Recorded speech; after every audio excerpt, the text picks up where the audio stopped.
I'm Stephanie, and I'm going to be demonstrating a Robert Jones bandage on a canine patient here. Cheddar and Alyssa will be restraining him for me. So I have my tongue blade, stirrups, the compression gauze, cast padding, and vet wrap. This has already been loosened just so it doesn't get too tight.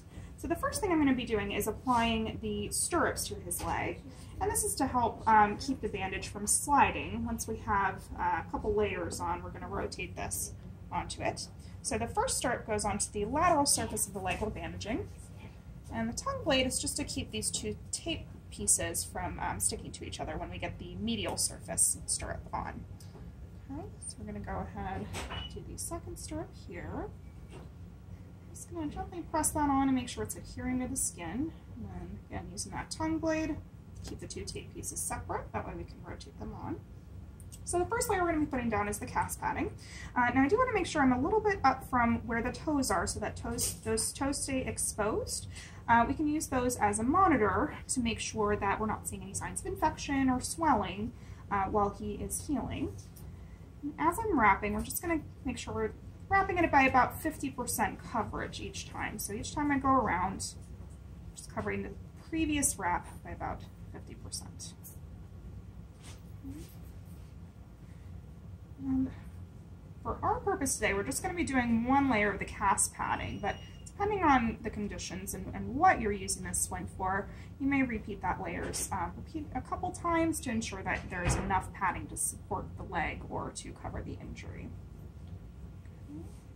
I'm just going to go right up here and look for bandaging.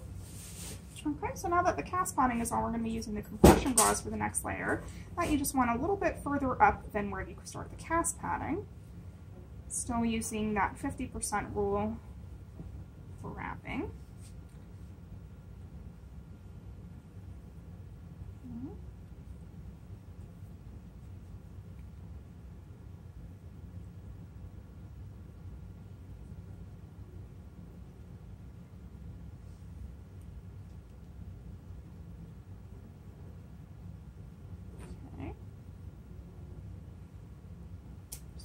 Bandage scissors to cut that excess end.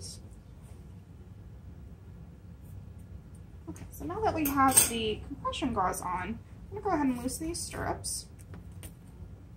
Rotate the tape here and just push it to the side. So this is going to help keep that cast on so that we don't see any slippage.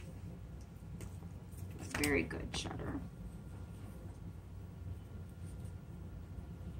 And just again, one on the lateral surface and one on the medial surface. Okay. So now that all the layers of our cast are in place, we're going to use the vet wrap as our final layer.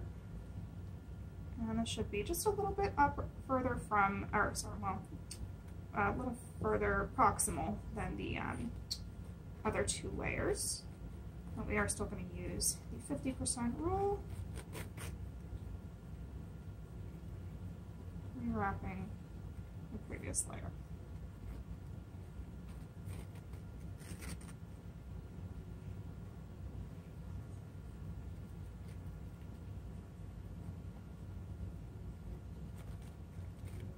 Oh, that one got a little twisted there. Okay, and with that last layer, the vet wrap just kind of sticks to itself.